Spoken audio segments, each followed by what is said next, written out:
কিছু পাপ আছে, কিছু গুনাহ আছে, যেই গুনাহগুলোর সাজা শুধু আখিরাতেই দেওয়া হবে না, আল্লাহ রাব্বুল আলামিন নগদে দুনিয়াতে ওই পাপিষ্ঠকে বুঝিয়ে দিবেন। ওই পাপের শাস্তি দুনিয়াতেও তাকে পেতে হবে, আখিরাতেরটা তো থাকবেই। 10টি পাপ, 10টি অপরাধের কথা আজ আমরা জানবো ইনশাআল্লাহ। এর ভিতরে সর্বপ্রথম, যেই অপরাধ করার শাস্তি শুধু আখিরাতে দেওয়া হবে না, আখিরাতের শাস্তি তো দেওয়া হবেই, দুনিয়াতেই আল্লাহ তাআলা ওই অপরাধীকে এই অপরাধের শাস্তি দিবেন, দিয়ে ছাড়বেন। এর মধ্যে প্রথম যে অপরাধের কথা বলতে চাই তা হলো মা বাবার অবাধ্যতা, মা বাবার নাফরমানি, মা বাবার সাথে বেয়াদবি করা, তাদের অসম্মান অশ্রদ্ধা করা, তাদের অধিকার নষ্ট করা, খর্ব করা। এটা এমন একটা অপরাধ, এই অপরাধের শাস্তি আল্লাহ শুধু আখিরাতে দিবেন তা নয়, ওই নরাধমকে, মা বাবার অবাধ্য এবং নাফরমান সন্তানকে আল্লাহ তাআলা দুনিয়াতে তার এই পাপের প্রায়শ্চিত্ত ভোগ করানো ছাড়া মৃত্যু দিবেন না। এই বিষয়ে মুস্তাদরাক হাকিমের বর্ণিত একটি হাদিস আছে, নবী আলাইহিস সালাম বলেছেন, বাবানি মুআজ্জালানি উকুবাতুহুমা ফিদ দুনিয়া আল বাগয়ু ওয়া উকুকুল ওয়ালিদাইন। মা বাবার নাফরমানি এর শাস্তি দুনিয়াতে নগদ দেওয়া হবে, আখিরাতটা তো আছেই। সেটা কখনো কখনো হতে পারে তার অবাধ্য সন্তানকে দিয়ে তাকে আল্লাহ তাআলা শাস্তি দিবেন, সেটা যেমন হতে পারে। আবার এমনও হতে পারে তার সন্তান নেই কিংবা সন্তানরা অবাধ্য না, আল্লাহ তাআলা তাকে অন্যভাবে অপমান অপদস্থ করে, লাঞ্ছনা দিয়ে, কষ্ট দিয়ে, তার থেকে নেয়ামত ছিনিয়ে নিয়ে কোনো না কোনো ভাবে আল্লাহ তাআলা তাকে শাস্তি দিবেনই দিবেন। তবে হ্যাঁ, যেই কোনো অপরাধের পর যদি কোনো মানুষ আল্লাহর কাছে তওবায়ে নাসুহা করে, খাঁটি অন্তরে তওবা করে, লজ্জিত হয়, মাফ চায়, ফিরে আসে, তার কথা ভিন্ন, আল্লাহ তাআলা তাকে মাফ করবেন। কারোর যদি বাবা মা দুনিয়াতে বেঁচে থাকেন আর বাবা মার প্রতি তার কখনো অশ্রদ্ধা হয়, অসম্মান হয়, বেয়াদবি হয়, তাহলে সেটার প্রায়শ্চিত্ত হলো বাবা মার কাছে মাফ চাওয়া, চোখের পানি ফেলে দিয়ে। যতক্ষণ পর্যন্ত অন্তর থেকে তারা ক্লিয়ারেন্স না দিবেন যে ঠিক আছে তোমার ব্যাপারে আর কোনো দুঃখ আমার অন্তরে নেই, ততক্ষণ পর্যন্ত মা বাবার কাছে ক্ষমা চাইতে থাকা, এটা হলো এই অপরাধের তওবা। এখানে শুধু মুখে আস্তাগফিরুল্লাহ বললে কখনো তওবা হবে না, বরং মা বাবার কাছে মাপ চাইতে হবে। আপনি যদি আপনার স্ত্রী সন্তানদের সামনে, মা বাবার সামনে বেয়াদবি করেন, তাহলে তাদের সামনেই আবার তাদের কাছে মাপ চাইতে হবে। আপনি যদি কারোর সামনে বাবা মাকে অসম্মান করে থাকেন, তাদের কোন নির্দেশ লঙ্ঘন করে থাকেন, তাচ্ছিল্য প্রদর্শন করে থাকেন, ওই মানুষগুলোর সামনেই আবার আপনাকে প্রায়শ্চিত্ত করতে হবে। এটি হলো মা বাবার কাছে ক্ষমা চাওয়ার পদ্ধতি। আর যারা হতভাগাদের কাতারে পড়ে গেছেন, মা বাবার দুজনেই অথবা দুজনের কোনো একজনকে হারিয়ে ফেলেছেন, এখনো পর্যন্ত তাদের সাথে কৃত অপরাধ এবং জুলুম, অবিচার, যেটা আল্লাহ তাআলা সহ্য করবেন না, সে অপরাধের প্রায়শ্চিত্ত আপনি করতে পারেন নাই, দুনিয়া থেকে চলে গেছেন, তারা কিভাবে প্রায়শ্চিত্ত করবেন? তাদের প্রায়শ্চিত্তের কয়েকটা ধাপ আছে। নাম্বার 1, তারা মা বাবার হয়ে আল্লাহর কাছে অনেক বেশি ইস্তেগফার এবং চোখের পানি ফেলবেন। আল্লাহ, আমার বাবাকে, আমার মাকে আপনি মাফ করে দিন। নামাজ পড়ে পড়ে ভোর রাতে তাহাজ্জুদের সময়, জুমার দিন মাগরিবের আগে, আসরের পরে সূর্যাস্ত যাওয়ার সময়, গুরুত্বপূর্ণ দোয়া কবুলের কিছু সময় আছে, এই সময়গুলোতে হাত তুলে আল্লাহর কাছে চোখের পানি ফেলে মাফ চাইবেন। আল্লাহ, আমার বাবার প্রতি আমি অনেক অবিচার করেছি, আমার মায়ের প্রতি আমি অনেক অশ্রদ্ধা প্রদর্শন করেছি, যেটা আমার করা উচিত হয়নি। আল্লাহ তাআলা কোরআনে কারিমে তার ইবাদতের নির্দেশের পরেই যার কথা বলেছেন তিনি হলেন মা বাবা। রিদার রাব্বি ফি রিদাল ওয়ালিদাইন ওয়া সাখাতুর রাব্বি ফি সাখাতিল ওয়ালিদাইন। নবীজি সাল্লাল্লাহু আলাইহি ওয়াসাল্লাম বলেছেন, কারোর মা বাবা যদি তার উপর সন্তুষ্ট থাকে তো আল্লাহ তার উপর সন্তুষ্ট, আর মা বাবা যদি অসন্তুষ্ট তো আল্লাহ তার উপর অসন্তুষ্ট। মা বাবা হলো মানুষের জান্নাতের দুয়ার, এটাকে ঠিক রাখলে মানুষের জন্য জান্নাতের পথ সুগম হয়। মুহতারাম হাজরিন, এই জন্য কোন ইমানদার যদি তার মা বাবাকে হারিয়ে ফেলেন, দুজনের কোন একজন চলে যান, এটা বড় দুর্ভাগ্যের কথা যে জীবদ্দশায় মাপ চাওয়া হয় নাই। প্রায়শ্চিত্ত করার জন্য প্রথম কাজ হলো মা বাবার হয়ে অনেক বেশি বেশি ইস্তিগফার করা, ক্ষমা প্রার্থনা করা, তাদের হয়ে আল্লাহর কাছে আপিল করা, দোয়া করা, আল্লাহ তাদেরকে মাফ করে দিন। এই কাজটি অনেক বেশি পরিমাণে করতে থাকা, দিল থেকে করতে থাকা এক। দ্বিতীয়ত যে কাজটা করতে হবে তা হলো, সহিহ মুসলিমে বর্ণিত একটা হাদিস থেকে আমরা জানতে পারি, নবী আলাইহিস সালাম বলেছেন, কোন ব্যক্তি তার বাবা মার প্রতি বাধ্যগত হওয়ার, তাদের অনুগত হওয়ার, তাদের প্রতি সদাচরণ করার একটা গুরুত্বপূর্ণ পার্ট এবং অংশ হলো মা বাবার অগোচরে কিংবা তাদের উপস্থিতিতে তাদের যে বন্ধু বান্ধব আছেন, তারা যাদের সাথে উঠা বসা করতেন, তাদের সহপাঠী যারা ছিলেন, সেই মানুষগুলোকে বাবা মার মতো সম্মান করা। ধরুন আপনার বাবা দুনিয়া থেকে চলে গেছেন, বাবার বন্ধু কারা ছিলেন, বাবার সহচর কারা ছিলেন, বাবার একান্ত কাছের কারা ছিলেন। আপনার বাবা বেঁচে থাকতে আপনার ছোট ভাই বোনদেরকে অনেক আদর করতেন, আপনার বাবার অনুপস্থিতিতে আপনি তাদেরকে আদর করলেন। আপনার বাবা বেঁচে থাকতে তার নাতি নাতনিদেরকে অনেক কেয়ার করতেন, তিনি নাই, আজকে আপনি তার হয়ে সেই কাজটা করলেন। আপনার বাবা বেঁচে থাকলে তার বন্ধু বান্ধবদের সম্মান করতেন, স্নেহ করতেন, ভালোবাসা দিতেন, দাওয়াত দিয়ে খাওয়াতেন, আপনি তার অগোচরে সেই কাজটা করলেন। এভাবে আপনার বাবা দুনিয়া থেকে চলে যাওয়ার পরও তাদের পক্ষ থেকে এই কাজগুলো করার মাধ্যমে আপনি বিররুল ওয়ালিদাইন বা মা বাবার প্রতি সদাচরণের কাজটা আঞ্জাম দিতে পারবেন। আল্লাহ তাআলা আমাদের সবাইকে মা বাবার সদাচরণকারী, মা বাবার অনুগত সন্তান হওয়ার তৌফিক দান করেন। নবী আলাইহিস সালাম, বিভিন্ন নবী রাসূলগণ কোরআনে কারিমে তাদের বিবরণ এসেছে, তাদের সম্পর্কে আল্লাহ রাব্বুল আলামিন এই সার্টিফিকেট দিয়েছেন। তারা কখনো কখনো আল্লাহর কাছে দোয়া করেছেন যেন তারা মা বাবার প্রতি সদাচরণকারী হন। এটা খুব সহজ বিষয় না। অনেক বদমেজাজ সন্তান আছে, অনেক কুলাঙ্গার সন্তান আছে যে বাবা মার প্রতি তারা অশ্রদ্ধা প্রদর্শন করে। বাবা মা ত্রুটি করতে পারে, বিচ্ছুতি করতে পারে, তারাও যদি অন্যায় করে সন্তানের প্রতি তাদেরও বিচার হবে, কিন্তু সন্তান হিসেবে আপনার চেষ্টা থাকবে বাবা মার সামনে কখনো অশ্রদ্ধা হয়, অসম্মান এমন কোনো কাজ না করা। আব্দুল্লাহ ইবনে আব্বাস রাদিয়াল্লাহু তাআলা বলেছেন, তুমি তোমার বাবা মায়ের সামনে যদি জামা ঝাড়া দাও, কাপড় ঝাড়া দাও, ধুলাবালি সরাও, বাবা মার সামনে এই কাপড় নাটা, এটাও বাবা মার সামনে বেয়াদবির শামিল। আল্লাহর জমিনে কারোর সামনে যদি তুমি সবচেয়ে বেশি কাচুমুচু করতে হয়, সে হলো তোমার বাবা মা।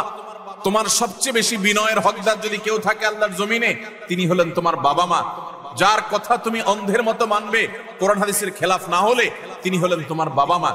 এই জায়গাটা আর কারোর জন্য হতে পারে না। অথচ আজকাল বেশিরভাগ যুবক, বেশিরভাগ কিশোরদেরকে দেখবেন যে আল্লাহর জমিনে যার চাইতে সবচেয়ে বেশি, যার সঙ্গে সবচেয়ে বেশি ঝাড়ি মেরে কথা বলা যায়, তারা মনে করে তিনি হলেন কে?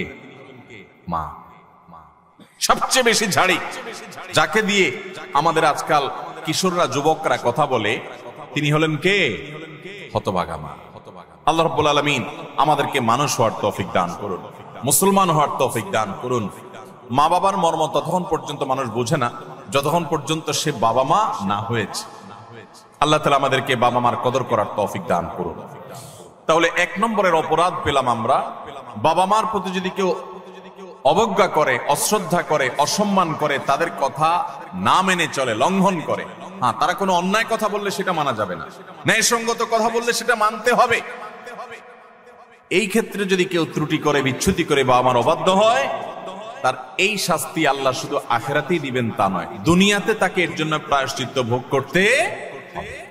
তবে যদি সে মাপ চেয়ে এটাকে সুরাহা করে ফেলে এবং এটা ক্ষমা চেয়ে নেয়, তাহলে আল্লাহ তাআলা আশা করা যায় মাফ করবেন।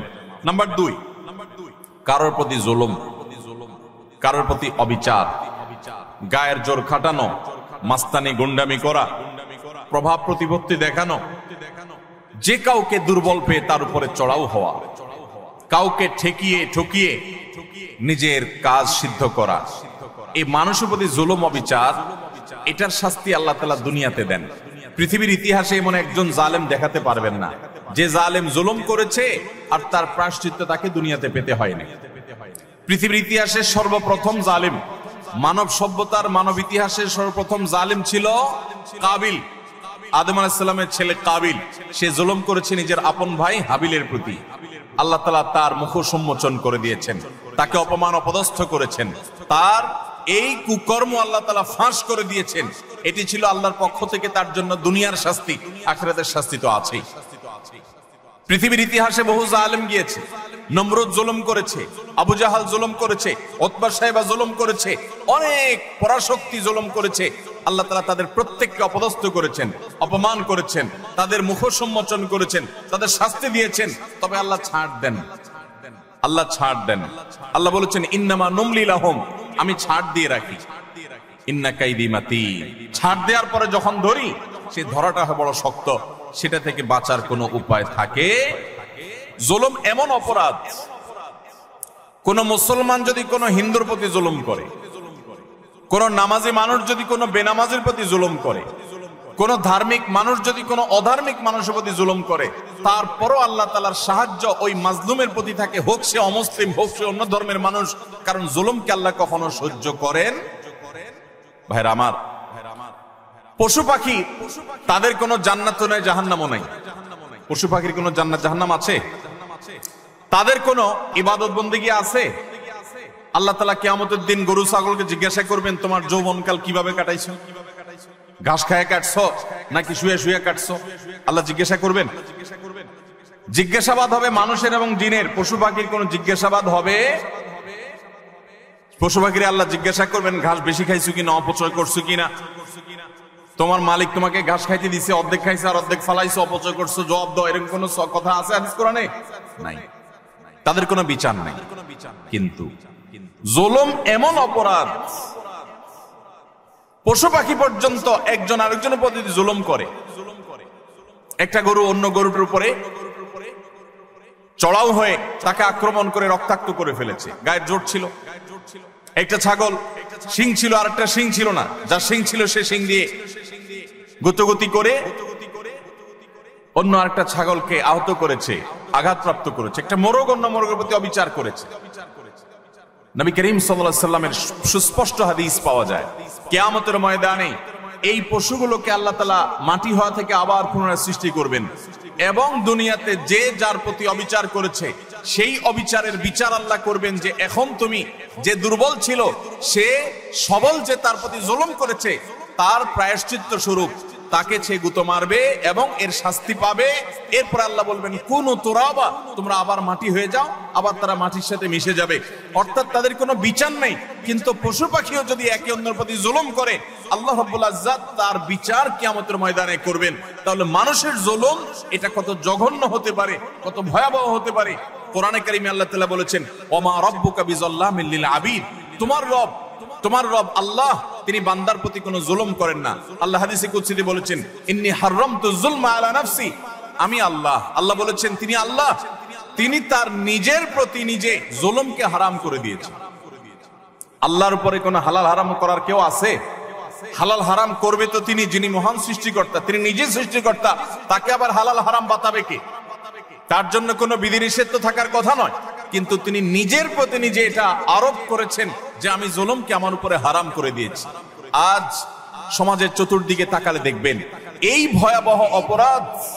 আমরা অনেকে নামাজ কালাম পড়ছি, মুখে হয়তো দাড়িও আছে, আমি হয়তো নিজেকে মুসলমান দাবিও করছি, আমি হয়তো তাসবিহ তিলাওয়াতও করছি, অথচ আমি একজন রিকশাওয়ালাকে দুর্বল পেয়ে জুলুম করছি, আমি হয়তো অধীনস্থ কর্মচারীকে দুর্বল পেয়ে জুলুম করছি, আমি হয়তো আমার চাইতে আরেকজন একটু কম ক্ষমতা সম্পন্ন তাকে পেয়ে আমি চড়াও হচ্ছি, আমি হয়তো আমার মালিক অনুপস্থিত আছে এই দুর্বলতায় আমি তার সম্পদের প্রতি জুলুম করছি, তার কাজ ফাঁকি দিয়ে জুলুম করছি। এভাবে চতুর্দিকে দেখবেন জুলুমের এক মহোৎসব চলছে। আল্লাহ রাব্বুল আলামিন কোরআনে কারীমে পরিষ্কার ভাবে জানিয়েছেন যে জুলুম যদি কেউ করে, এই জুলুম চুল পরিমাণও যদি করা হয়, এর বিচার আল্লাহ তাআলা করবেন। আখিরাতে শুধু বিচার হবে তা নয়। আমরা যে হাদিসটি আবু দাউদ এবং তিরমিজিতে পাই, সেই হাদিসে নবী সাল্লাল্লাহু আলাইহি ওয়াসাল্লাম বলেছেন, মা মিন যামবিন আজদারু আন ইউআজ্জিলাল্লাহু লিসাহিবিহি আল-উকুবা ফিদ দুনিয়া মা মা ইয়াদখিরুহু ফিল আখিরাহ মিসলাল বাগয়ি ওয়া কাতিআতির রাহম। জুলুম এবং অবিচার যদি কেউ করে, তো এর শাস্তি আখিরাতে যা আল্লাহ রেখেছেন তা তো হবেই, দুনিয়াতে নগদ শাস্তি ভোগ করা ছাড়া মানুষ পা নাড়াতে পারবে না। একজন জালিম দেখাতে পারবেন না যে জালিম জুলুম করতে করতে হাসতে হাসতে দুনিয়া থেকে চলে গেছে, তার ভেতরে ত্রাস সৃষ্টি হয়েছে, কোনো না কোনো ভাবে আল্লাহ তাআলা তার জীবনটাকে জীবন্ত জাহান্নাম করেছেন, অথবা অপমান অপদস্থ করেছেন, বা ভেতরে ভেতরে শাস্তি দিয়েছেন। এই শাস্তি ভোগ করা ছাড়া কোনো জালিম যেতে পারে না। এজন্য ভাইরা আমার, কারোর প্রতি যদি জুলুম হয়, বিশেষ করে আমাদের তরুণ বন্ধুদেরকে আমরা বলি যে কয়েকজন বন্ধু যখন একসাথ হন, শরীরের মধ্যে একটা ভাবসাব চলে আসে। কয়েকজন কলেজে পড়ুয়া বন্ধু, আজকাল কলেজে পড়া লাগে না, এখন কিশোর গ্যাং বাইর হইছে, পুস্কে পুস্কে 4-5 জন একসাথে হয়ে গেলেই মাস্তান হয়ে যায়, ঠিক না বেঠিক? 4-5 জন একসাথে হলে শরীরে একটা ভাবসাব চলে আসে। একা একা যদি চায়ের দোকানে যান, তো আস্তে করে খুব নরম সুরে বলেন, মামু 1 কাপ চা দেন। আর যখন 4-5 জন 6-7 জন একসাথে যান, তো শরীরে ভাব চলে আসে। একবারে বেশি 2বার যদি ডাকা লাগে ওই টি বয়কে, ওই কর্মচারী বেচারাকে, তখন তার দিকে তেড়ে যান, শক্ত কথা বলেন, জোরে আওয়াজ করেন, ভাবখানা এমন যে আপনি কি হুনুরু হয়ে গেছে। গাড়িতে উঠেছেন, বাসে উঠেছেন, কয়েকজন মিলে উঠেছেন, তো মনে হচ্ছে যে কিছু একটা বাসে উঠে গেছে, কোন একটা হাইওয়ান জন্তু উঠে গেছে, এরকম একটা ভাব চক্কর, ঠিক না ভাই? ঠিক ভাইরা আমার, কয়েকজন মিলে শক্ত আছেন, একজন রিক্সাওয়ালা হয়তো 10 টাকার জায়গায় 15 টাকা চাইছে, 1 টাকাও দিলেন না, পুরো টাকা না দিয়ে চলে গেছেন, বেচারা ফেল করে চেয়ে আছে, কিছু বলার ক্ষমতা নাই। মনে রাখবেন, এর সবগুলো আল্লাহর খাতায় লেখা হচ্ছে। একটি পাপ এমন নাই, একটি জুলুম নাই যে জুলুম আল্লাহর খাতায় লেখা হচ্ছে না। নবী করিম সাল্লাল্লাহু আলাইহি ওয়াসাল্লাম সেজন্য বলেছেন, সেদিন আসার আগে নিজেদের এই সকল মামলাগুলোকে নিষ্পত্তি করে ফেলো, মানুষের অধিকারগুলো দিয়ে ফেলো, যাদের প্রতি জুলুম করেছো মাপ চেয়ে সেগুলোকে ক্ষমা চেয়ে সবগুলোকে চূড়ান্তভাবে নিষ্পত্তি করে ফেলো। যেদিন এগুলোর বিচার যখন আল্লাহ শুরু করবেন তখন কাউকে ছাড় দিবেন না। নবী সাল্লাল্লাহু আলাইহি ওয়াসাল্লাম বলেছেন, আতাদরুনা মানিল মুফলিস, তোমরা কি জানো সবচেয়ে বড় ভিখারি কে, অভাবী কে? সাহাবীরা বলেছেন, আল মুফলিসু ফিনা মান লা দিনারাহু ওয়া লা দিরহামা। হে আল্লাহর রাসূল, আমাদের মধ্যে যার টাকা পয়সা নাই সেই তো অভাবী, আমরা জানি। নবীজি সাল্লাল্লাহু আলাইহি ওয়াসাল্লাম বলেছেন, আরে সে অভাবী, আসল অভাবী না। আসল অভাবীর পরিচয় তাহলে শুনো। একটা লোক দুনিয়াতে অনেক কোরআন তেলাওয়াত করেছে, অনেক তাসবিহ জপেছে, অনেক হজ উমরা করেছে, অনেক বেশি ইবাদত বন্দেগী করেছে, অনেক নফল নামাজ পড়েছে, নফল রোজা রেখেছে, অনেক দান সাদাকা করেছে, অনেক ভালো কথা মানুষকে শুনিয়েছে, অনেক মাহফিলে সে গিয়েছে, অনেক ভালো কাজে সহযোগিতা করেছে, হাজী সাহেব গাজী সাহেব হয়েছে, সবই ঠিক আছে। কিন্তু এত বিশাল পরিমাণ আমলের পাহাড় নিয়ে আল্লাহর কাছে তিনি হাজির হয়েছেন। তার আশা, এত আমল করে আসছি, জান্নাত আমার ঠেকাবে কে? কিন্তু দেখা গেল দুনিয়াতে তার জীবদ্দশায়, কৈশোর বয়সে, যৌবনে, প্রাপ্ত বয়স্কে, বৃদ্ধ বয়স্কে, বিভিন্ন পর্যায়ে এসে কখনো কাউর প্রতি অত্যাচার করেছে, অবিচার করেছে, কাউকে ঘাট ধাক্কা দিয়েছে, কাউকে একটা ঘুষি দিয়েছে, কাউকে একটা গালি দিয়েছে, কাউর প্রতি অবিচার করেছে, কারোর প্রতি জুলুম করেছে, কখনো কাজের বুয়ার প্রতি করেছে, কখনো ড্রাইভারের প্রতি করেছে, কখনো অধীনস্থের প্রতি করেছে, কখনো আপন ভাইয়ের প্রতি করেছে, কখনো আপন বোনের প্রতি করেছে, কখনো নিজের স্ত্রীর প্রতি করেছে, কখনো হয়তো সন্তানের প্রতি করেছে, নানামুখী মানুষের প্রতি জুলুম করেছে।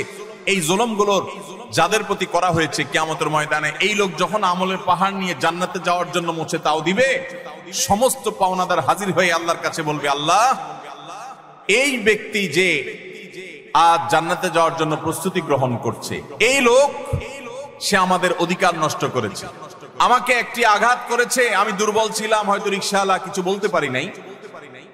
আপনি তো আহকামুল হাকিমিন, আজ বিচার দিবসেতে বিচার হবে, দুনিয়াতে আমি বিচার পাই নাই, আজকে আমি বিচার চাই। আল্লাহ তাআলা তখন ওই ব্যক্তিকে আল্লাহ রাব্বুল আলামিন তখন বলবেন, এখন বিচার হলো, তুমি যে আমলের পাহাড় নিয়ে এসেছো সেখান থেকে কিছু আমল সওয়াব তাকে দিয়ে দাও, কিছু সওয়াব তাকে দিয়ে দাও, তোমার কাজের প্রায়শ্চিত্ত হবে।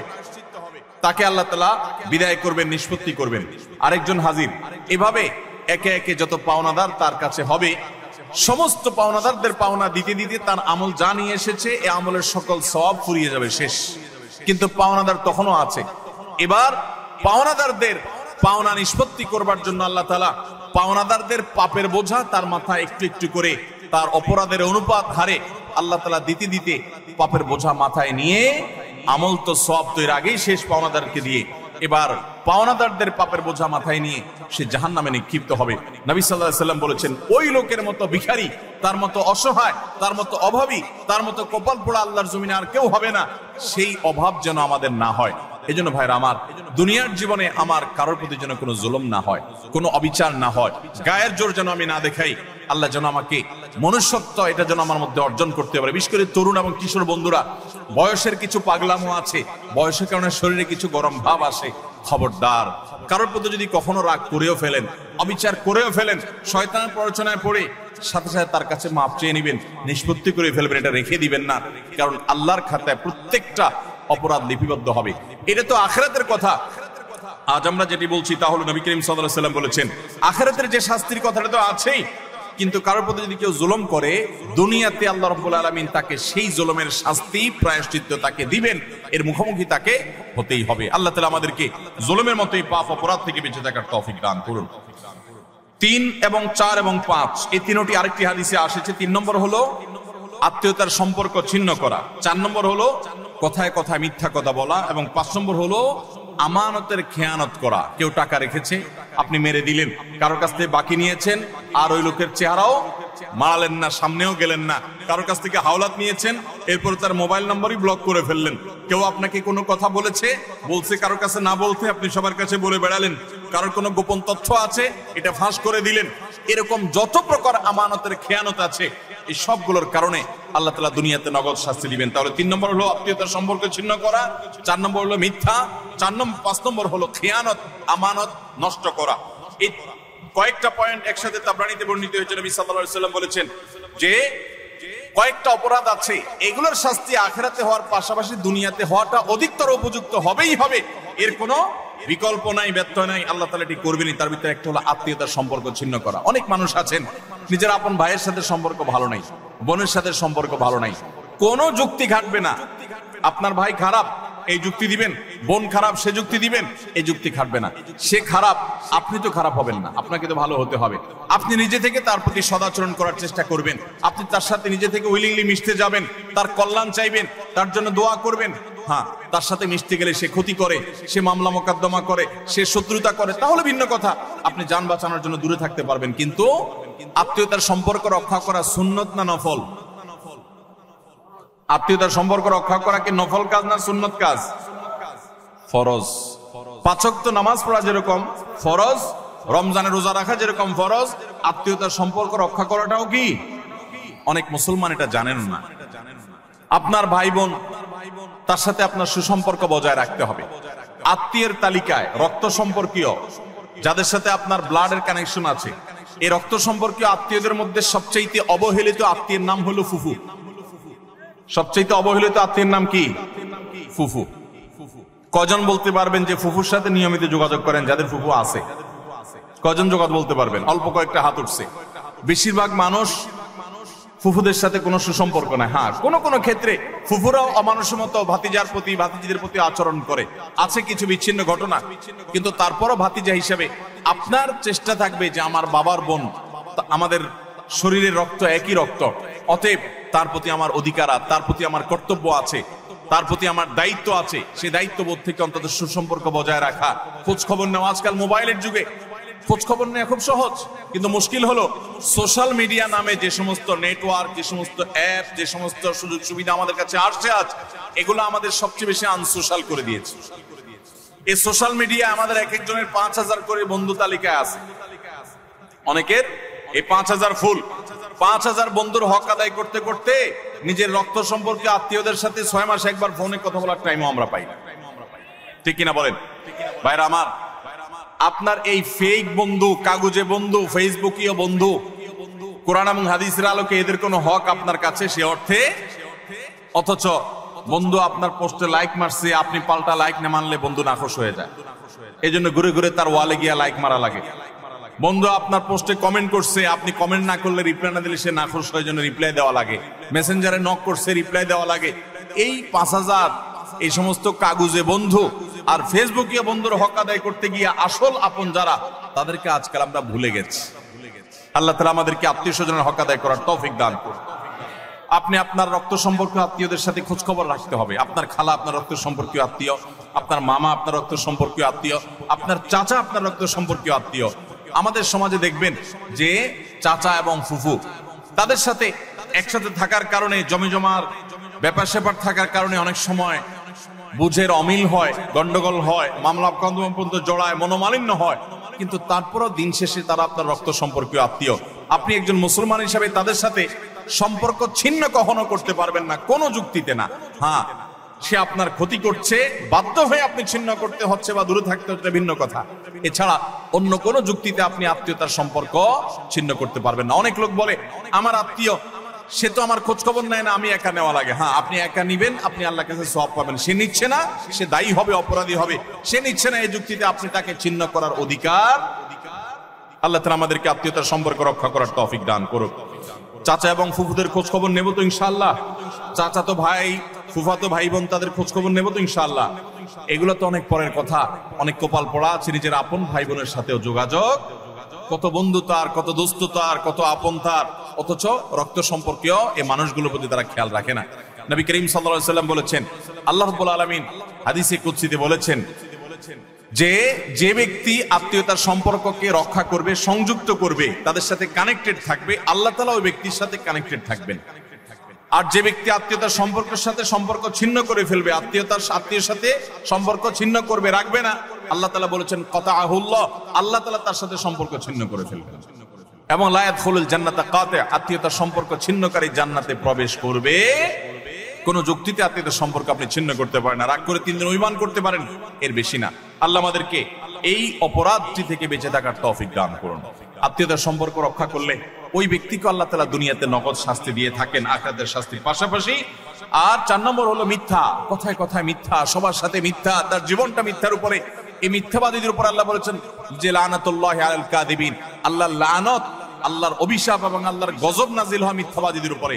এজন্য ঈমানদার কখনো কথায় কথায় মিথ্যা বলতে পারে। 5 নম্বর হলো খেয়ানত, যেটা বললাম যে আমানতের খেয়ানত, অর্থের দিক থেকে খেয়ানত, কথার দিক থেকে খেয়ানত, বিভিন্ন দিক থেকে খেয়ানত। আপনি কারোর কোনো কিছু নকল করলেন, ফেসবুকে আজকাল যে খেয়ানত হয় সেটা হলো একজনের লেখা কপি করে এনে আপনার ওয়ালে সুন্দর করে পোস্ট করে দিলেন, সবাই আপনাকে বাহবা দিল, ভাই মাশাআল্লাহ আপনি তো সুন্দর লেখেন, দেখা যায় আসলে আপনি এটা চুরি করে আনছেন আরেকজনের। এটা হলো খেয়ানত, এটা হলো আমানতের। এখন আজকাল তো বই পুস্তকই হয় ডাইরেক্ট, অথচ এই খেয়ানত ফেসবুকেও পোলাপান করতে এখন বড় বড় শিক্ষাবিদরা বই পুস্তকেই এই আকাম করছেন। অতএব এই সমস্ত খেয়ানত, এটা কোনো মুসলমানের চরিত্র হতে পারে? মুসলমান কখনো এই 2 নম্বরই করবে। অতএব আমানত আমরা রক্ষা করব তো ইনশাআল্লাহ। নবী সাল্লাল্লাহু আলাইহি ওয়াসাল্লাম বলেছেন ইযা হাদ্দাসা আর-রাজুলু ফালতাফাতা ফাহিয়া আমানা, তোমার সাথে কেউ কথা বলেছে, কথা বলার পর সে সেখান থেকে সরে গেছে, সাথে সাথে ওই কথাটা তোমার কাছে আল্লাহর পক্ষ থেকে আমানত হয়ে গেছে। এই আমানত রক্ষা করার চেষ্টা করব তো ইনশাআল্লাহ।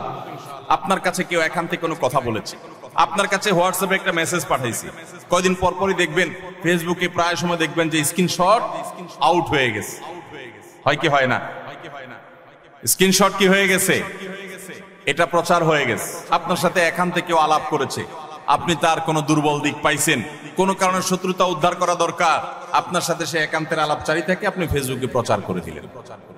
এটা আমানতের খেয়ানত, এটা মানুষের প্রাইভেসি লঙ্ঘন। ইসলাম মানুষের প্রাইভেসিকে এত গুরুত্ব দেয় যে কেউ যদি কারোর বাড়িতে উকি মারে, এবং দেখার চেষ্টা করে তার ব্যক্তিগত সময়কার উঠা বসা, কাজ কাম, অ্যাক্টিভিটিস, নবী আলাইহিস সালাম বলেছেন এটা এমন জঘন্য অপরাধ যে এই লোকের চোখ উফড়ে ফেলার মতো অপরাধ সে করেছে। আজকাল দেখবেন প্রায় সময় অমুকের আইডি হ্যাক করেছে, অমুক আইডি হ্যাক করে সেখান থেকে তার ব্যক্তিগত সব তথ্য সে ফাঁস করেছে, এটা করেছে সেটা করেছে। কেউ কারোর মোবাইল ফাইলে ঘাটাঘাটি করে তার ব্যক্তিগত জিনিসপত্র ঘাটাঘাটি শুরু করে। এগুলো সবগুলো আমানতের খেয়ানত। আমাদের কথা, আমাদের কাজ, আমাদের টাকা, আমাদের পয়সা, লেনদেন সবকিছুতে আমানতদারিতা দেখাতে হবে। আমানতের খেয়ানত যারা করে, আপনি কাউকে আমানতের খেয়ানত করবেন, আল্লাহ তাআলা আপনাকে এই পরিস্থিতির মুখোমুখি করবেন। বিদায় এই ধরনের গুনাহ থেকে আমরা বেঁচে থাকবো ইনশাআল্লাহ। নাম্বার 6, কোন মুসলমানকে অপমান করা। আমাদের যুবকদের কাছে আজকাল সবচাইতে প্রিয়, সবচেয়ে পছন্দের পাপ হলো এটা, যে পাপটা করতে আমাদের যুব সমাজ সবচেয়ে বেশি মজা পায়, স্বাদ পায়, এনজয় করে। রসিয়ে রসিয়ে যে পাপটা করে আমাদের যুবক বন্ধুরা, সেটা হলো কাউকে অসম্মান করা, অপমান করা। দেখবেন 2-4 জন বন্ধু মিলে আরেকজনকে নিয়ে টিজ করছে, আরেকজনকে নিয়ে উত্ত্যক্ত করছে, আরেকজনকে নিয়ে বাজে কথাবার্তা বলছে। এমনকি আপনার ইউনিভার্সিটি গুলোতে আমরা প্রায় সময় দেখি যে কি হয়ে থাকে, র্যাগিং এর শিকার হয় ছোট ভাইয়েরা, জুনিয়ররা, এবং এটাকে তারা মনে করছে তাদের অধিকার। মানুষ যখন অসভ্য হয়ে যায়, পশুদের মধ্যে এই কালচার নাই যে একে অন্যকে অপমান করে তারা এরকম অসভ্যের মতো আনন্দ উৎসব করে, এটা তাদের মধ্যে পর্যন্ত নেই। আল্লাহ তাআলা সেজন্য এই মানুষগুলো সম্পর্কে বলেছেন উলাইকা কাল আনআমি বাল হুম আদাল, যাদের হিতাহিত জ্ঞান নেই, ভালো মন্দ পরখ করার মতো ক্ষমতা নেই, অন্যায় করে আবার সে উল্লাস করে, ফুর্তি করে, এই মানুষগুলো চতুষ্পদ জন্তুর চাইতে আরো খারাপ, কারণ চতুষ্পদ জন্তু এত খারাপ হতে পারে না।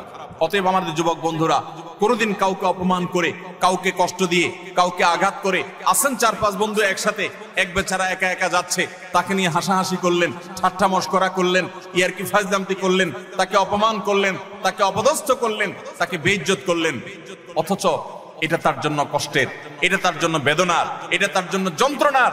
আপনি যে মানুষ হয়ে থাকেন, আপনি যে মুসলমান হয়ে থাকেন, তো আপনার হাসি তামাশার নামে, বন্ধু বান্ধবের সাথে আড্ডার নামে আপনি কখনো এই অপকর্ম করতে পারেন?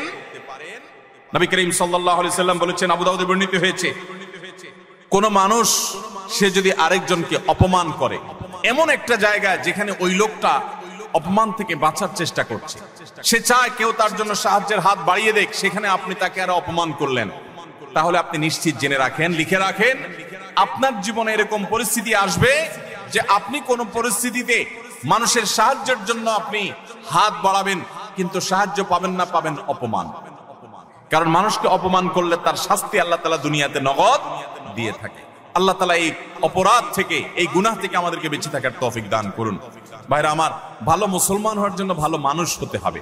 আপনি কয়েক বন্ধু মিলে একসাথে হাসি ফুর্তি করতে পারেন, আনন্দ তামাশা করতে পারেন, খেলাধুলা করতে পারেন, ক্রীড়া কৌতুক করতে পারেন, শরিয়ার সীমানায় থেকে আপনি সেটা করতে গিয়ে কাউকে নিয়ে আপনি হাসাহাসি করতে পারেন। একটা মেয়ে হাঁটে হেঁটে যাচ্ছে, আপনি দেখে ওই মেয়েটাকে শুনিয়ে শুনিয়ে এমন কথা বললেন যে কথা শুনে মেয়েটার মানসিকভাবে আঘাতপ্রাপ্ত হচ্ছে, আপনি তাকে অপদস্থ করছেন, নোংরা কথা বলছেন। যুবকদের মধ্যে এই রোগ আছে না নাই? জনে জনে ঘরে ঘরে আজকে এই রোগ ভরে গেছে। ভাইরা আমার, আল্লাহ আপনাকে বিবেক দিয়েছেন, আপনি আনন্দ অবশ্যই করতে পারেন, আপনি অবশ্যই কৌতুক করবেন, আপনি অবশ্যই ক্রীড়া করবেন, আপনি অবশ্যই রসিকতা করবেন, বন্ধুদের সাথে মজা করবেন, কিন্তু আপনার মজা আরেকটা মানুষের কষ্টের কারণ, আপনার মজা আরেকটা মানুষের অপমানের কারণ হতে পারে না। আপনার বিবেককে জিজ্ঞাসা করুন, কোন পশু এত নিচে নামে না। আল্লাহ তাআলা আমাদের যুবকদেরকে সঠিক এবং সুন্দর পথে চলার তৌফিক দান করুন। মনে রাখবেন, এই সমস্ত অপকর্মের একটা শাস্তি তো আপনাকে নগদে পেতেই হবে, সেটা হলো অপরাধ বোধের অদৃশ্য দাহন। অনেক লোক আছে দেখবেন, বৃদ্ধ বয়সে এসে হাজী সাহেব, গাজী সাহেব, দাড়িওয়ালা, হযরতজি ইত্যাদি সেজে যায়, কিন্তু উনি জানেন উনি যৌবন বয়সে বহু মেয়েকে উত্ত্যক্ত করেছে, বহু ছেলের গায়ে হাত তুলেছে, বন্ধু বান্ধব মিলে বহু অন্যায় করেছে, বহুত আকাম কুকাম করেছে। এই সমস্ত আকাম কুকামের কথা যখন মনে হয়, তখন অপরাধ বোধের একটা জ্বালা আছে ভেতরে, সে নিজেকে নিজে জানে যে আমি কত খারাপ ছিলাম, এই যন্ত্রণায় সে ভুগতে থাকে। আর যারা যৌবনকালে এই সমস্ত অন্যায় এবং পাপাচার থেকে বেঁচে থেকে তাদের যৌবনকে পরিচ্ছন্ন করে, পড়াশোনা করে, কেরিয়ার গড়ে তোলে, সামাজিক কর্মকাণ্ড করে, বন্ধু বান্ধব মিলে ক্রীড়া কৌতুক করে, শরিয়ার সীমানার মধ্যে থেকে কারোর প্রতি অবিচার অন্যায় করে না, তাদের এই জীবনের সবচেয়ে নগদ আল্লাহ তাআলার পক্ষ থেকে যে পুরস্কার আছে, তা হলো মানসিকভাবে সে ফিল করে যে আমি অন্যায় করি নাই, আমি অবিচার করি নাই, আমি যৌবন বয়সে ভালো কিছু কাজ করতে পেরেছি। আল্লাহ আমাদেরকে যৌবনকালে ভালো কোনো কাজ করার তৌফিক দান করুন। আমরা এই সমস্ত অনাচার থেকে বেঁচে থাকবো তো ইনশাআল্লাহ। আজকাল যুবকদেরকে দেখবেন, প্রায় সময় দেখবেন রোস্টিং ভিডিও বানায়। ভিডিওর নাম কি? Roasting video. রোস্টিং ভিডিও মানে কি? একজনকে রোস্ট করে। এতদিন আমরা শুনছি মুরগি রোস্ট করে, এখন পোলাপান কি রোস্ট করে? মানুষ রোস্ট করে। একটা মানুষের হয়তো কোনো ভুল হয়েছে, তার ভুল হলে অবশ্যই তার সমালোচনা হতে পারে, যৌক্তিক সমালোচনা হতে পারে, ভুল সংশোধন হতে পারে, ভুল শুধরানো হতে পারে, কিন্তু ভিডিও বানায়া তার চরিত্র হনন, তার ব্যক্তিগত বিষয় এসে তুলে এনে তাকে একেবারে মুরগিরে যেরকম রোস্ট করে, তার গোষ্ঠী উদ্ধার করার নাম হলো রোস্টিং ভিডিও। আমরা কোন সভ্যতায় বসবাস করছি? যুবকদের কাছে এই জিনিসগুলো খুব এনজয় করার মতো বিষয়, সেগুলো দেখে আমরা অনেকে খুব হাসি, আমরা খুব আনন্দ পাই, খুব মজা পাই। আমাদের রুচি নষ্ট হয়ে গেছে। ভাইরা আমার, একজন মানুষ আরেকজন মানুষকে নিয়ে চরম অপমানকর কোনো কাজ কখনো করা, এটা কখনো সভ্য মানুষের কাজ এটা কখনো মুসলমানের কাজ হতে পারে? আল্লাহ তাআলা আমাকে আপনাকে এরকম সচেতন দায়িত্বশীল মুসলমান হওয়ার তৌফিক দান করুন। আমরা কোনো মানুষকে অপমান করব, আমরা কোনো মানুষকে কষ্ট দেব? আজ অনেক যুবক আছে বাবার বয়সী একজন মানুষের সাথে পর্যন্ত বেয়াদবের মতো আচরণ করে। রিকশাওয়ালা হতে পারে, তিনি রিকশা চালক, কিন্তু আপনার বাবার বয়সী, আপনার বড় ভাইয়ের বয়সী, আপনার চাইতে অন্তত আলটিমেট কমপক্ষে বড়, এটলিস্ট আপনার চাইতে সে সিনিয়র, কিন্তু দেখা যায় তার সাথে পর্যন্ত তুচ্ছ-তাচ্ছিল্য করে, তুই তোকারি করে, যা তা বলে আমাদের যুবকরা আজকাল, অনেকে, আমি সবার কথা বলছি, অনেক যুবকরা আজকাল এমন আচরণ করে। আল্লাহ রাব্বুল আলামিন এই সমস্ত উদ্ভ্রান্তের জীবন, এই সমস্ত উচ্ছৃঙ্খলতার জীবন পরিহার করে আমাদেরকে সুন্দর জীবন যাপন করার তৌফিক দান করুন। ভাইরা আমার, একটা সুস্থ বিবেক অনেক বড় নেয়ামত, যে বিবেকের রাডারে ধরা পড়বে যে এটা অন্যায়, এটা ন্যায়। আমার কোনো বন্ধু একটা অপকর্ম করছে, আমি বুঝতে পারলাম আমার রাডারে ধরা পড়েছে এটা অন্যায়, আমি প্রতিবাদ করব, ওই বন্ধুকে প্রয়োজনে ত্যাগ করব, আমি একজন ভালো বন্ধু গ্রহণ করব। চেষ্টা করা যাবে না ইনশাআল্লাহ? যৌবনকাল বারবার আসবে না ভাইরা। যৌবনের যে পাগলামি, যৌবনের যে উচ্ছলতা, যৌবনের যে উন্মাদনা, আল্লাহর শপথ করে বলছি এটা চিরকাল থাকবে না। এটা চলে যাবে। কি করেছেন সে জিনিসটা কিন্তু ঠিকই থেকে যাবে, আপনার কর্মটা ঠিকই থেকে যাবে। যৌবনের এই সময়টা চলে যাবে, কিন্তু যৌবনকালে যা যা করেছেন এই সবগুলো আপনার আমলনামা যেমন লেখা থাকবে, আপনার স্মৃতিতেও থাকবে। আমলনামার কারণে আপনার আখিরাতে শাস্তি হবে, আর স্মৃতিতে থাকার কারণে আপনার পরবর্তী বয়সে আপনাকে অপরাধবোধের অদৃশ্য দাহনে আপনাকে জ্বালাতে থাকবে, অস্থিরতা আপনার মধ্যে কাজ করতে থাকবে।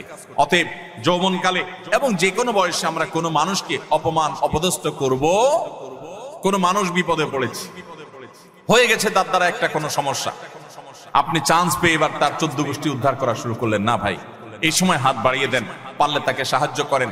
আল্লাহ রাব্বুল আলামিন আপনার কোনো বিপদে এরকম মানুষ দিয়ে দিবেন যে মানুষ আপনার হাত ধরে আপনাকে উদ্ধার করবে। চেষ্টা করবো না ইনশাআল্লাহ? তাহলে 6 নম্বর অপরাধ এটি যে কোনো মানুষকে অপমান করলে, কোনো মুসলমানকে অপমান করলে তার শাস্তি আল্লাহ রাব্বুল আলামিন দুনিয়াতে দেন। এবং যে ব্যক্তি কোনো বিপদে পড়া মানুষকে, যার দরকার সাহায্য, সে সাহায্যের জন্য হাহাকার করছে, ওই টাইমে তাকে আরো আঘাত করে, আরো আক্রমণ করে, তার রোস্টিং ভিডিও বানায়, তার চরিত্র হনন করে, তাকে অপমান অপদস্থ করে, এই ব্যক্তি তার যখন জীবনে এরকম পরিস্থিতিতে পড়বে, আল্লাহ তাআলা ঠিক একই ভাবে অন্য আরেক পাপিষ্ঠকে দিয়ে আল্লাহ তাআলা তাকে সাইজ করবেন। বিদায় বেঁচে থাকবো তো ইনশাআল্লাহ। নাম্বার 7, মানুষকে দেখানোর জন্য কোনো ভালো কাজ করলে, এখন ফেসবুকের সময়, এমন কোনো ভালো কাজ পাওয়া কঠিন হবে যেটা আমরা ফেসবুকে দেই না। আমরা আমাদের আস-সুন্নাহ ফাউন্ডেশনের বিভিন্ন ভালো কাজ কার্যক্রম ফেসবুকে দেই, সেটা হলো জবাবদিহিতা। ডোনাররা যে ডোনেশন করেন তাদের টাকা কোথায় খরচ হচ্ছে, সেটা কিভাবে খরচ হচ্ছে, সেটা তাদেরকে জানানোর জন্য। ব্যক্তিগত দান, ব্যক্তিগত ভালো কাজ, এটাকে একজন ইমানদার যথাসম্ভব লুকাবার চেষ্টা করবে। হ্যাঁ, অন্যকে উৎসাহিত করবার জন্য দান কখনো প্রকাশ্য হয়ে যেতে পারে, সব প্রশংসনীয় হতে পারে, কিন্তু আজকাল দেখবেন যে যুবকদের দোষ দিয়ে লাভ কি? অনেক মধ্যবয়স্ক মানুষও আছে, দেখা যায় কোন গরিব মানুষকে হয়তো একটা কলা দান করছে, কলা ত্রাণ হিসাবে, ওই কলা দেখা যায় 6 জন 7 জন মিলে ধরে রাখছে। বোঝার কোনো উপায় নেই কি গরিবকে দিচ্ছে না গরিবে তাদেরকে দিচ্ছে। এই চিত্র আমাদের সমাজে আছে না নেই? সামান্য কয়টা মুড়ি দিচ্ছে, সামান্য একটা কিছু দিচ্ছে, তো এতজন মিলে দিচ্ছে, এটা দেখে বোঝার উপায় নাই যে গরিব মানুষটা দিচ্ছে না এরা গরিব মানুষকে দিচ্ছে। এই সমস্ত তামাশা আমাদের সমাজে হয় কি হয় না বলেন?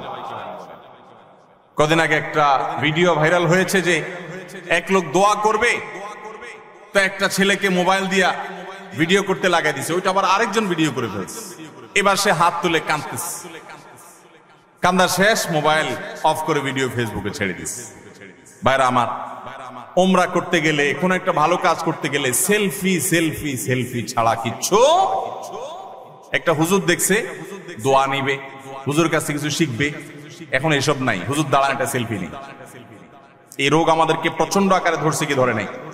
একটা হলো স্মৃতি রাখলাম, উৎসাহিত অনুপ্রাণিত হলাম, সেটা ভিন্ন বিষয়। বেশিরভাগ ধান্দাই হলো ফেসবুকে একটা পোস্ট দেবো, মানুষ বলবে ওরে বাপ রে বাপ, তুই এই লোক পাইলি কোত্থেকে, মাশাআল্লাহ মারহাবা, কিছু লাইক কমেন্টের বিজনেস হবে।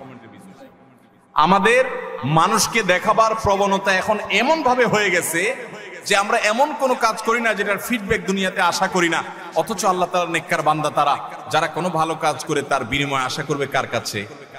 আল্লাহর কাছে। আল্লাহ তাআলা আমাদেরকে সেরকম নিষ্ঠাবান মানুষ হওয়ার তৌফিক দান করুন।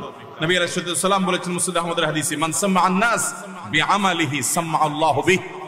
যে ব্যক্তি কোনো ভালো কাজ করে গল্প দিয়ে বেড়াবে শুধুমাত্র মানুষের কাছে, লোক শোনানো, লোক দেখানো কাজ করবে, আল্লাহ রাব্বুল আলামিন ওই ব্যক্তিকে এই কাজের প্রায়শ্চিত্ত দুনিয়াতেই দিবেন এবং তার শাস্তি দুনিয়াতেই হবে।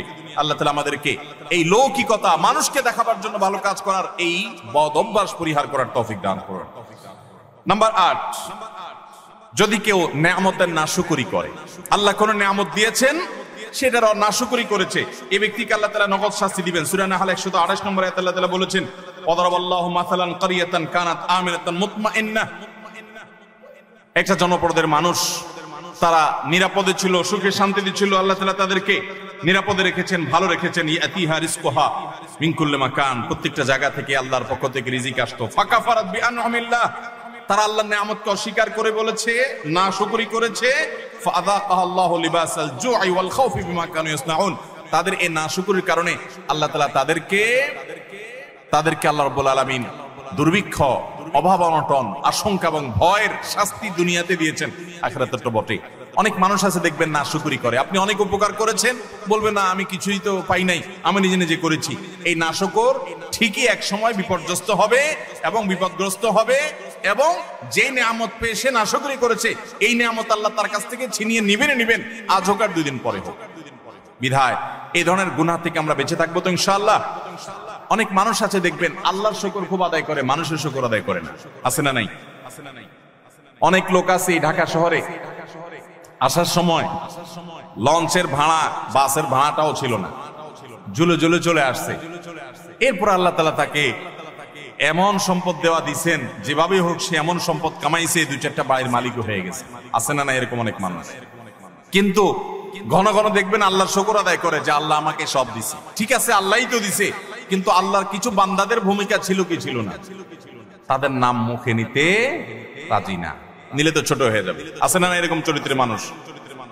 কোন অর্জন হলে সব ক্রেডিট আল্লাহরে দেয়, এটা ভালো, কিন্তু আল্লাহকে শুধু দিলে হবে না। কোন বান্দা যদি আপনাকে উপকার করে, আপনাকে এই পর্যন্ত আসতে সহযোগিতা করে, তো তার কৃতজ্ঞতাও আপনাকে আদায় করতে। নবী আলাইহিস সালাম বলেছেন, মাল্লাম ইয়াশকুরিন নাস লাম ইয়াশকুরিল্লাহ। যে মানুষের কৃতজ্ঞতা আদায় করে না, অকৃতজ্ঞ হয়, সে আল্লাহর প্রতি অকৃতজ্ঞ। সে আল্লাহর কৃতজ্ঞতা আদায় করার কোনো মূল্য হতে। বিধায় মানুষের কৃতজ্ঞতা আদায় করবো তো ইনশাআল্লাহ। যে যতটুকু আমার উপকার করেছে, যার দ্বারা যতটুকু অর্জিত হয়েছে, এটাকে অকপটে স্বীকার করার মতো মানসিকতা থাকতে হবে। ইমানদার কখনো অকৃতজ্ঞ নাশকর হতে পারে, এই নাশকরির শাস্তি আল্লাহ তাআলা দুনিয়াতে দিয়ে থাকেন। ঠিক একইভাবে 9 নম্বরের যে অপরাধ, তা হলো ব্যবসায় ফাঁকি দেওয়া। এমন ব্যবসায়ী এখন পাওয়া সোনার হরিণ হয়ে গেছে, যেই ব্যবসায়ী সত্য কথা বলে, 2 নম্বরই কথা বলে না, চিটারি বাটপারি করে না। আপনি ঢাকা শহরের কোন দোকানে, কোন মার্কেটে যাবেন, আল্লাহর কিছু নেককার বান্দা আছে সেটা হাতে গোনা, বেশিরভাগ দোকানে যাবেন 100 টাকা কেনা ভাই, আল্লাহর কিরা, রাসূলের কিরা ভাই, যদিও রাসূলের কিরা হয় না, শিরক। এরকম নানা কিরা বলে, নানা কসম করে বলবে 100 টাকা কিনা, এরপরে মুলামুলি করার পর দেখা যায় 50 টাকা দিয়ে দিস। আছে না নাই? গতকালকে চট্টগ্রামের মাহফিলে একজন একটা প্রশ্ন লিখে দিস, বলে ভাই, দোকানে মিথ্যা কথা বলতে বলতে অনেক সময় দেখা যায় একটা কাস্টমারের সাথে সত্য বলবো নিয়ত করছি, তবুও মুখ দিয়ে মিথ্যাটাই চলে আসে। নিজের বউ দোকানে গেছে, যা জিজ্ঞেস করছে তোমার এটা কত কিনা পড়ছে, ওইটাও বলে আল্লাহর কিরা এত টাকা, মিথ্যা কথা। পরে বলে ও সরি থুকু, তুমি তো কাস্টমার না, ঘরের বউ। মিথ্যা বলতে বলতে অনেক দোকানদার আছে, এটা বিল্ট ইন হয়ে গেছে, অভ্যাসটা এমন হয়ে গেছে, এটা তার শরীরের, এটা তার অঙ্গের, এটা তার অস্তিত্বের সাথে মিশে গেছে। ঠিক না ঠিক ভাইরা আমার? কয় টাকা কামাই করবেন মিথ্যা কথা বলে? মিথ্যা কথা বলে যে টাকা কামাই করবেন, এগুলো দুনিয়া থেকে নিয়ে যেতে পারবেন? কাফনের কাপড়ের পকেট আছে? পকেটও নাই, নিয়ে যেতেও পারবেন? যাদের জন্য মিথ্যা কথা বলছেন, ছেলে সন্তান, স্ত্রী, পরিবারের লোকজন, আপনি দুনিয়া থেকে যাওয়ার পর কিয়ামতের ময়দানে যখন ফেরেশতারা মুকুট দেওয়ার জন্য ধরবে, যখন শাস্তি শুরু হওয়ার পরিকল্পনা হবে, তখন আপনার ছেলে মেয়েরা যায় বলবে, আল্লাহ আমার আব্বাকে কিছু বলিয়েন না, উনি যত 2 নম্বরে চিটারি বাটপারি করে ঢাকা শহরে বাড়ি গাড়ি করছে, এগুলো সব আমাদের জন্য করছে, ওনার একার জন্য করে নাই, অতএব শাস্তি আমাদেরকে দেন, ওনাকে ছেড়ে দেন। বলবে? আল্লাহ কোরআনে উল্টাটা বলেছেন, ইয়াউমা ইয়াফিরুল মারউ মিন আখি ওয়া উম্মিহি ওয়া আবি ওয়া সাহিবাতিহি ওয়া বানি। সেদিন মানুষ বাপকে দেখে সন্তান আরেক দিকে পালাবে, যে বাপ দেখা হলে যদি আমাকে আটকায়, যে তোদের জন্য অনেক কিছু করছি, আজকে আমি ফাঁসা গেছি। স্বামীকে দেখে স্ত্রী, স্ত্রী দেখে স্বামী পালাবে, বন্ধুকে দেখে বন্ধু পালাবে। লিকুল্লি ইমরিন মিনহুম ইয়াউমা ইযিন শাআনু ইউগনি। সবাই ইয়া নাফসি করতে থাকবে। ভাইরা আমার, আল্লাহর জমিনে তার চাইতে বড় নির্বোধ কে হতে পারে, যে চুরি করে যাদের জন্য, ওই লোকগুলো তার চুরির কোনো দায় বহন করবে, আরাম করে ভোগ করবে ছেলে মেয়েরা, অথচ আপনি তার পাপের প্রায়শ্চিত্ত ভোগ করবেন। তাহলে আপনি কেন দোকানদারি করতে গিয়ে কাস্টমার সাথে মিথ্যা কথা বলবেন? আপনি সত্য কথা বলেন, কেনা বেচা আপনার কম হবে, ব্যবসা একটু কম হবে, আয় ইনকাম একটু কম হবে। মনে রাখবেন, এর বিনিময়ে শান্তিটা আল্লাহ তাআলা দুনিয়াতেও দিবেন, আখিরাতেও দিবেন। চেষ্টা করবো তো ইনশাআল্লাহ। ভাইরা আমার, ওজনে কম দেওয়া, দোকানদারি, ব্যবসা বাণিজ্যের মধ্যে মিথ্যা, প্রতারণা, আজ গোটা দুনিয়া দাঁড়িয়ে আছে মিথ্যার উপরে। সারা ঢাকা শহরে যত বিজনেস আছে, ম্যাক্সিমাম বিজনেসই দেখবেন, বিশেষ করে খুচরা পর্যায়ে ম্যাক্সিমাম বিজনেস দাঁড়িয়ে আছে মিথ্যার উপরে। ফল দোকানে যাবেন, উপর দিয়ে সব সুন্দর করে সাজা রাখছে, বড় বড় গুলা, নিচে সব ছোট ছোট গুড়া গুড়া আছে না নাই? পোকা কাগুলো সব সরা রাখছে, উপর দিয়ে ভালো গুলো দিয়ে রাখছে। নবী করিম সাল্লাল্লাহু আলাইহি ওয়াসাল্লাম একবার বাজারে গেলেন, গিয়ে দেখলেন যে এক লোক গমের স্তূপ নিয়ে বসে আছে, গম বিক্রি করছে। নবী করিম সাল্লাল্লাহু আলাইহি সাল্লাম ফিল্ড ভিজিটে গেলেন, সরাসরি মদিনার রাষ্ট্রনায়ক তিনি গিয়ে সোজা হাত ঢুকিয়ে দিলেন গমের ভিতরে, স্তূপের ভিতরে। সন্দেহ হলো তার, দেখলেন যে ভিতরে সব ভিজা গম, এটা ওজনে ভারী হবে আর শুকনাগুলো ওজনে কম হবে, পরিমাণে বেশি হবে সেখানে, তো ভিজাটার দাম কম হবে। ভদ্রলোক ভিজাগুলো নিচে, উপরে দিয়ে শুকনাগুলো দিয়ে বিক্রি করছে। নবী করিম সাল্লাল্লাহু আলাইহি সাল্লাম বললেন, এই চিটারি কেন করলে তুমি তো একই দামে বিক্রি করছো, অথচ তোমার ভেতরে ভিজা গম। তখন তিনি বললেন, হে আল্লাহর রাসূল, বৃষ্টিতে ভিজে গেছে, আমি কি করবো, এই জন্য উপরে দিয়ে এগুলো দিয়ে দিচ্ছি। নবী সাল্লাল্লাহু আলাইহি ওয়াসাল্লাম, না, তুমি ভিজাগুলো আলাদা বিক্রি করবে, শুকনাগুলো আলাদা বিক্রি করবে, ভিজাগুলোর এক দাম হবে, শুকনাগুলোর আরেক দাম হবে। তুমি কেন এই বাটপারি এবং চিটারি করলে? মান গাসসা ফালাইসা মিন্না, মনে রাখবে যে মানুষকে প্রতারণা করে ব্যবসা বাণিজ্যে সে আমার উম্মত হতে পারে। আমরা প্রায় সময় যখন দেখি টেলিভিশনের স্ক্রিনে বা পত্রিকার পাতায় দাড়ি পাকা বুড়ো মানুষ, সুন্দর চাচা বাপ চাচার মতো দেখতে, নুরানি চেহারা, মাথায় টুপি আছে, কপালে সেজদা দিতে দাগও আছে, কিন্তু উনি ধরা পড়েছে কিসে? 2 নম্বর মাল বিক্রি করতে গিয়ে। হয় কি হয় না এগুলা? আমাদের অনেক মুসলমান মনে করে ইসলাম হলো নামাজ রোজার নাম। শুধুমাত্র ভাইরা আমার, ইসলাম নামাজ রোজার নাম যেমন, ঠিক এমনি ভাবে আমার লেনদেন, কায় কারবার, বেচা কিনা, ব্যবসা বাণিজ্য, সেখানেও সততার পরিচয় দেওয়া। অনেকে বলে, ভাই এরকম সততার পরিচয় দিতে গেলে আজকাল আর ভাত জুটবে না। ভাত জোটার দরকার নাই, চিড়া জোটক। ইমানদার কখনো নীতিতে ছাড় দিতে পারে। সততার সাথে চলবো তো ইনশাআল্লাহ। শুআয়ব আলাইহিস সালামের জাতি, তারা ব্যবসা বাণিজ্যে এরকম 2 নম্বরই করতো। আল্লাহর গজব তাদের উপরে নাজিল হয়েছে। এই উম্মত কিয়ামতের আগ পর্যন্ত আল্লাহর গণগজব আসবে না, ধ্বংস করবে না। নবী সাল্লাল্লাহু আলাইহি ওয়াসাল্লাম দোয়া করে গেছেন যেন এটা না আসে। কিন্তু এইরকম পাপের পাপিষ্ঠ অপরাধী খারাপ ব্যবসায়ী, তাদেরকে আল্লাহ দুনিয়াতে নগদ শাস্তি দিবেন। অন্য কোন শাস্তি হোক আর না হোক, ওই যে ভেতরকার যে অদৃশ্য দাহন, জ্বালা, যন্ত্রণা, এটা আল্লাহ তাআলা দিবেন। অনেকে দেখবেন যে পারিবারিক ভাবে অশান্তির সাগরে হাবুডুবু খাচ্ছে, কিন্তু আপনি দেখবেন উপর দিয়ে গাড়ি বাড়ি, ফিটফাট বেড, চাকচিক্যময় জীবন। আল্লাহ তাআলা আমাদেরকে এই ধরনের অপরাধ থেকে বেঁচে থাকার তৌফিক দান করুন। নাম্বার 10, যে কোনো সাধারণ কুফরি, আল্লাহর প্রতি অবিশ্বাস, পাপাচার, এগুলোর কারণে আল্লাহ তাআলা দুনিয়াতে নগদ একটা শাস্তি দেন। মিনিমাম একটা শাস্তি হয়, সেটা হলো মানসিক অশান্তি এবং ডিপ্রেশন। আপনারা প্রায় দেখবেন গোটা পৃথিবীতে সবচেয়ে বেশি আত্মহত্যা করে তারা যারা কোনো ধর্মে বিশ্বাসী না। সবচেয়ে বেশি আত্মহত্যা করে যারা কোনো ধর্মে বিশ্বাসী। এটা আমার কথা না, এটা বিশ্ব স্বাস্থ্য সংস্থার বিভিন্ন কয়েক বছরের জরিপ মিলিয়ে রব্বি আল্লাহ নামে একটা গ্রন্থ অনেকগুলো ভাষায় অনুদিত হয়েছে রিয়াদ থেকে। এর বাংলা অনুবাদ আমি করেছিলাম। সেখানে একটা গ্রাফ তারা তুলে এনেছেন। বিশ্ব স্বাস্থ্য সংস্থার জরিপের আলোকে কয়েক বছরের জরিপ দেখানো হয়েছে, সারা পৃথিবীতে তুলনামূলকভাবে আত্মহত্যার পরিমাণ, প্রবণতা সবচেয়ে কম যাদের মধ্যে, তারা হলো মুসলমান। কারণ কি জানেন? মুসলমান যদি দেয়ালে পিঠ থেকে যায়, সে জানে উপরে আল্লাহ আছেন, তার একটা আস্থার জায়গা থাকে, ভরসার জায়গা থাকে। আর যার আল্লাহর প্রতি বিশ্বাস না, সে বলে ও স্যাড, ব্যাড, শেষ। আফসোস করা ছাড়া তার কিছু আর থাকে। যালিকা বিআন্নাল্লাহা মাওলাল্লাযীনা আমানু ওয়া আন্নাল কাফিরিনা লা মাওলা লাহুম।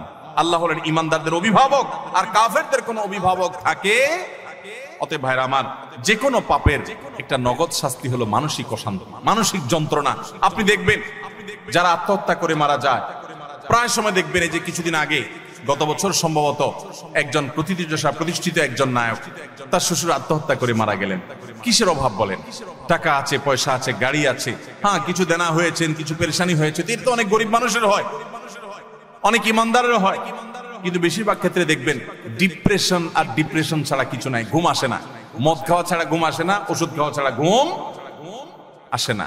অথচ ভোগের যত উপকরণ সব তার হাতের কাছে আছে, মদের বোতলও তার কাছে আছে, নর্তকীও তার সামনে আছে, অন্যায়, পাপাচার এবং উচ্ছলতা এটা করার যত মাধ্যম আছে সব তার হাতের কাছে আছে, কিন্তু শান্তি জিনিসটা নাই। মানসিক শান্তি জিনিসটা আল্লাহ রাব্বুল আলামিন কোরআনে কারিমে বলেছেন, আলা বিযিক্রিল্লাহি তাতমাইন্নুল, আল্লাহর জিকির, আল্লাহর আনুগত্যের মধ্যে প্রশান্তি আসে। ভাইরা আমার, সালাহাতুস সঙ্গে বুদি দিল খারাস, আজ মুদে এক জামানা খাকে বাস। পাপ বহুত করেছেন, পাপে মজা আছে আমি জানি। জিনা করেছেন, মাদকের দিকে হাত বাড়িয়েছেন, অন্যায় অনাচার করেছেন, অবৈধ পথে কামাই করেছেন, অনেক টাকা পয়সা করেছেন, কিছু স্বাদ পেয়েছেন আমি জানি। আজমোদে এক জামানা খাকে বাস। আসুন এবার একটু ভিন্ন স্বাদ আস্বাদন করি। আল্লাহর বাধ্যগত হয়ে, আল্লাহর নাফরমানি ছেড়ে দিয়ে আল্লাহর গোলামীর জীবন কিছুদিন পরীক্ষামূলক করে দেখেন। এটার যে স্বাদ, দুনিয়াতে ভোগের জীবনে সেই স্বাদ কখনো পাওয়া যায়? আল্লাহ আমাদের সবাইকে আল্লাহর সমস্ত নাফরমানি থেকে বেঁচে থাকার তৌফিক দান করুন। চেষ্টা করবো তো ইনশাআল্লাহ। আমরা আবার এক নজরে বলছি 10টি অপরাধ যেগুলোর শাস্তি আল্লাহ তাআলা দুনিয়াতে নগদ দিয়ে থাকেন। নাম্বার 1, মা বাবার অবাধ্যতা, মা বাবার নাফরমানি, তাদের সাথে বেয়াদবি, দুনিয়াতে আল্লাহ নগদ শাস্তি দেন। নাম্বার 2, কারো প্রতি জুলুম অবিচার করলে ওই জালিমকে অপমান অপদস্থ করা, তাকে আল্লাহ তাআলা তার ভিতরে ত্রাসের সৃষ্টি করা, অশান্তির সাগরে ডুবানো, নগদ শাস্তি আল্লাহ তাআলা জালিমকে দেন কারো প্রতি জুলুম করলে। নাম্বার 3, আত্মীয়তার সম্পর্ক যদি কেউ ছিন্ন করে। নাম্বার 4, কেউ যদি মিথ্যা কথায় বলে। নাম্বার 5, আমানত দেয় কিন্তু আমানতের খেয়ানত করে, এই ব্যক্তিগুলোর শাস্তি আল্লাহ তাআলা দুনিয়াতে দেন। নাম্বার 6, কাউকে অপমান করলেন, অপদস্থ করলেন, অসম্মান করলেন, কারোর ইজ্জত সম্মানে টানাটানি করলেন। আজকাল দেখা যায় ফেসবুকীয় প্রজন্ম, আমাদের ফেসবুক প্রজন্ম দেখা যায়, ইউটিউব প্রজন্ম, টুইটার প্রজন্ম এবং আপনার এই টিকটক প্রজন্ম মানুষকে নিয়ে যাহা তা করছে, এতে তার ইজ্জত যাচ্ছে, কার সম্মান যাচ্ছে, এগুলো দেখা দেখি নেই। ছবি, ব্যঙ্গ, বিকৃতি, তারপরে যে মানুষকে অপমান অপদস্থ করা, নামকে বিকৃত করা, কোনো মুসলমানের খাসলত হতে পারে না। অনেক সময় ইসলামের নামে আমরা এগুলো করছি। এগুলো যে করবে আল্লাহ তাআলা তাকে দুনিয়াতে নগদ শাস্তি দিবেন, অপমান করবেন, অপদস্থের মুখোমুখি করবেন। নাম্বার 7, মানুষকে দেখাবার জন্য ভালো কাজ করা, মানুষের কাছ থেকে বাহবা কুড়ানোর জন্য, লাইক কমেন্ট কামানোর ধান্দায় ভালো কাজ করলে আল্লাহ তাআলাকে দুনিয়াতে নগদ শাস্তি দেয়। ভালো কাজ হবে আল্লাহকে খুশি করার জন্য, মানুষকে দেখানোর জন্য নয়। 8 নম্বর হলো যদি কেউ আল্লাহ রাব্বুল আলামিনের কোন নেয়ামতকে অস্বীকার করে, নাশুকরি করে, অথবা কোনো মানুষের কৃতজ্ঞতা আদায় না করে, এই ব্যক্তিকে আল্লাহ তাআলা নগদ শাস্তি দেন, ওই নেয়ামতটা ছিনিয়ে নিয়ে যান। 9 নম্বর হলো যদি কেউ ব্যবসা বাণিজ্যে 2 নাম্বারি করে, মিথ্যা কথা বলে, কাস্টমারের সাথে, ক্লায়েন্টের সাথে প্রতারণা করে, এই ব্যক্তিকে আল্লাহ তাআলা দুনিয়াতে আযাব তার জীবনে দিয়ে থাকেন। তার সংসারে হয় অশান্তি, না হলে তার কোন একটা দিক থেকে আল্লাহ রাব্বুল আলামিন ভয়ঙ্কর শাস্তির মুখোমুখি তাকে করে। নাম্বার 10, যেই কোনো আল্লাহর প্রতি অবাধ্যতা, আল্লাহর অবিশ্বাস, আল্লাহর নাফরমানি যারা করে, দুনিয়াতে আল্লাহ তাআলা ডিপ্রেশন, অশান্তি, কষ্ট এবং মানসিক যন্ত্রণা দিয়ে তাদেরকে শেষ করেন। তারা সুইসাইড সেন্টার খুলতে হয়, তাদের আত্মহত্যা করার জন্য জায়গা খুলতে হয়, তাদের জীবনের সুখ এবং শান্তি আল্লাহ তাআলা তুলে নিয়ে যান। আল্লাহ তাআলা আমাদের সবাইকে আল্লাহ রাব্বুল আলামিনের আনুগত্য পরিপূর্ণভাবে করার তৌফিক দান করুন। এই 10টি অপরাধ যেগুলোর শাস্তি দুনিয়াতে নগদ ভোগ করতে হয়, আল্লাহ তাআলা এগুলো থেকে আমাদের সবাইকে বেঁচে থাকার তৌফিক দান করেন। জাযাকুমুল্লাহু খাইরা ওয়া আখিরু দাওয়ানা আনিল হামদুলিল্লাহি রাব্বিল আলামিন।